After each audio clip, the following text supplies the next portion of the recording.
27 avril 2026. L'État mexicain du Nayarit se réveille au centre de l'une des opérations antidrogue les plus massives et chirurgicales de Ciudad de l'histoire récente. L'objectif est un homme, Odias Flores Silva, connu dans le monde criminel sous le nom de El Jardinero, le jardinier.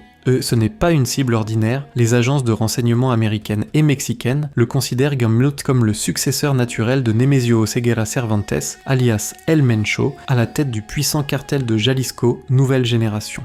Ancien chef de la sécurité personnelle de El Mencho, Flores Silva était devenu l'opérateur logistique fondamental du cartel. Il supervisait la production et le trafic de drogue synthétique vers les États-Unis, contrôlant les places fortes de Jalisco, du Nayarit, du Michoacán et de Zacatecas. Il est recherché pour trafic international avec un mandat d'extradition en cours émanant de Washington. Une très lourde accusation pèse sur lui. Être le cerveau d'un attentat à la voiture piégée survenu dans le Michoacán le 6 décembre 2025 qui a causé la mort de 5 personnes. Capturer le futur chef de l'organisation criminelle la plus meurtrière du Mexique exige une planification impeccable. L'opération n'est pas le fruit du hasard, mais le point culminant de mois de renseignements conjoints entre les agences fédérales américaines et le secrétariat à la marine mexicain. Les drones et les écoutes téléphoniques localisent El Jardinero dans un repère caché de la communauté rurale isolée d'El Mirador. Mais un énorme problème tactique se pose, Flores Silva n'est pas seul. Les reconnaissances aériennes révèlent un anneau de sécurité paramilitaire protégeant la structure. Le parrain est escorté par une petite armée privée composée d'au moins 60 sicaires lourdement armés, soutenus par une flotte de plus de 30 camionnettes et véhicules blindés. Un assaut frontal conventionnel déclencherait une guerre ouverte au cœur du Nayarit avec une très forte probabilité de pertes civiles et de victimes parmi les forces de l'ordre. Le gouvernement mexicain opte pour une stratégie différente, la saturation totale du territoire dans un laps de temps fulgurant. À l'aube du 27 avril, l'opération est lancée. Plus de 520 éléments des forces fédérales, dirigés par les troupes d'élite de la marine, convergent simultanément sur El Mirador. L'approche s'effectue sur 2 fronts.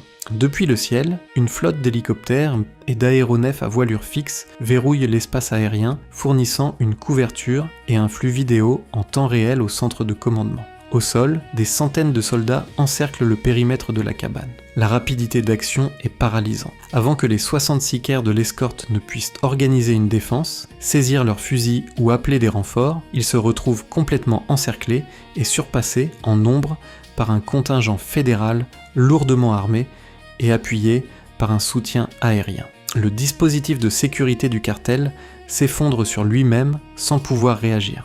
Le résultat de cette phase est un record opérationnel. Les autorités désarment et neutralisent la garde personnelle du Jardinero sans qu'un seul coup de feu ne soit tiré. 0 tir, 0 blessé, aucun dommage collatéral. Conscient que son armée privée a été anéantie en quelques minutes, Odias Flores Silva tente une dernière voie de fuite désespérée. Il abandonne le repère en essayant d'échapper à l'encerclement. Mais les caméras des hélicoptères de la marine ne le perdent pas de vue une seule seconde. Elles le suivent d'en haut alors qu'il court à pied, guidant les forces terrestres vers sa position exacte. Cerné par plus de 500 soldats et suivi depuis le ciel, le puissant successeur d'El Mencho tente son ultime mouvement. Il cherche à se faufiler dans une canalisation d'évacuation, un tuyau de drainage des égouts. Les militaires Mondi le rejoignent, recroquevillé dans un tuyau, sans échappatoire et désarmé, El Jardinero se rend. Il est extrait du canal d'évacuation, menotté et placé en garde à vue par les autorités fédérales. L'opération d'El Mirador entre immédiatement dans les manuels de tactique militaire comme un exemple parfait de supériorité technologique et de coordination.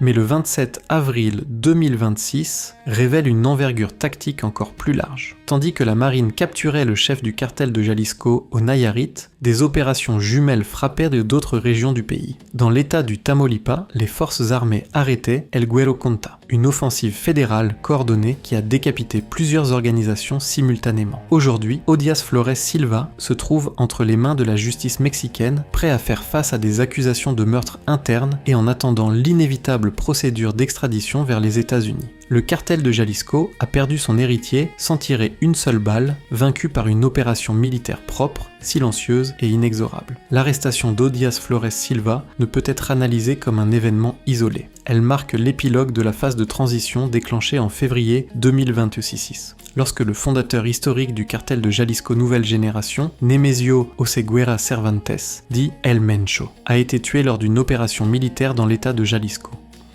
El Jardinero opérait à la fois comme héritier logistique et comme successeur potentiel. Son élimination, précise et atypique.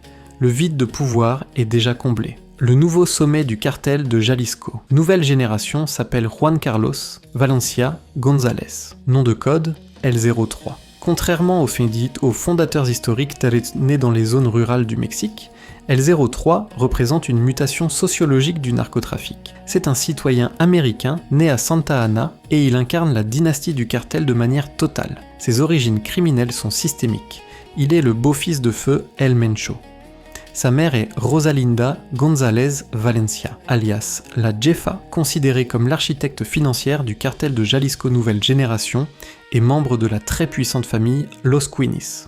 Son père biologique, Armando Valencia, était l'un des fondateurs du cartel del Milenio. Selon des rapports de renseignement divulgués par des journaux comme The Wall Street Journal et El País, Valencia González a navigué avec succès dans le chaos qui a suivi la mort de son beau-père. Soutenu par les commandants de la branche armée du cartel, comme Ricardo Ruiz Velasco, alias WR, L03 a consolidé l'hégémonie. La chute du Jardinero au Nayarit est, d'un point de vue stratégique, la dernière pièce du puzzle qui permet à Valencia González d'obtenir le contrôle absolu et incontesté de l'organisation. Le CJNG ne s'effondre pas, il se restructure sous la direction d'un leader transnational, unissant l'efficacité militaire mexicaine à la fluidité de la citoyenneté américaine. L'opération à El Mirador représente un succès tactique indiscutable pour les forces armées mexicaines et le renseignement américain. Extraire un haut dirigeant du narcotrafic mondial en neutralisant une milice privée sans tirer une seule balle constitue un précédent opérationnel historique. Toutefois, l'analyse structurelle impose une lecture plus froide.